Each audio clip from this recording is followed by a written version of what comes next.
This is day 45, Lessons from the Trapeze. I once stood under the big top after a show and spoke with a trapeze artist. The tent had gone quiet, the crowd had drifted away, and the rigging still hummed with a little energy. I asked about the moment when the flyer lets go. The answer was simple and sharp. You do your job in the air and you trust your partner to be there. You do not hesitate. If you pause and wonder, you missed the catch. That conversation has followed me into my work. My business partner recently used the same picture to describe what we are trying to build together. Our company is not a circus and our moves are not as intricate, yet the principle still seems to hold. If we must stop to question whether someone will do their part, we already have lost the rhythm.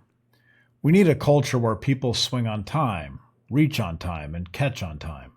That is what trust feels like when it is lived and not just spoken. The trapeze does not work with partial trust. This is not romantic language. It is physics. Any hesitation adds distance, and distance adds gravity. The flyer cannot carry both stunt and doubt at the same time. The catcher cannot adjust for uncertainty that should have been settled before the climb. In a high-performance team, the same law seems to apply.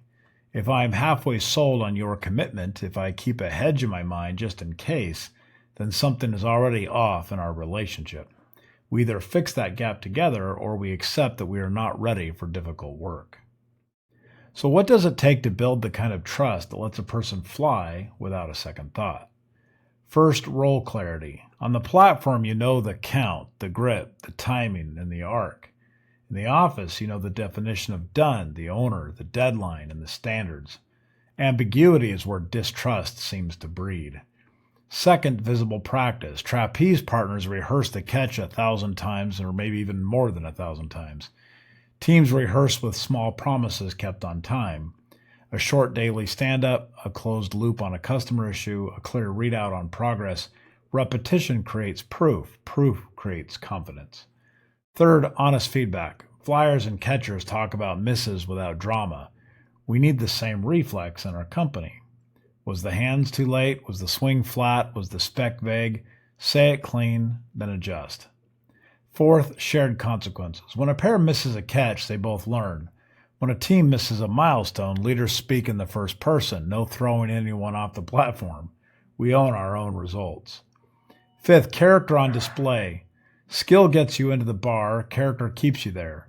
Do you show up early? Do you tell the truth when you are wrong? Do you take the hard task without being asked? These are the small fires that forge trust. There's a final lesson from the trapeze that I remind myself of often. Trust is not blind. It is earned, then guarded. If it breaks loudly, and we should treat that alarm with respect. Either we repair with candor or action, or we make a change. Keep a quiet reserve of doubt while pretending to commit the worst of both worlds. It ruins the jump and insults the catcher. If you sense hesitation on your team today, you can do something about it before the next swing. Name the catch that matters this week. Put that count in writing. Ask each person to declare what they're going to do to make the catch inevitable. Practice in public. Short updates, honest notes, specific ask. Close the loop. Celebrate the catch or study the miss without blame. Make one promise you can keep by the end of the day and then keep it. We learn to fly by keeping small promises until big promises feel normal.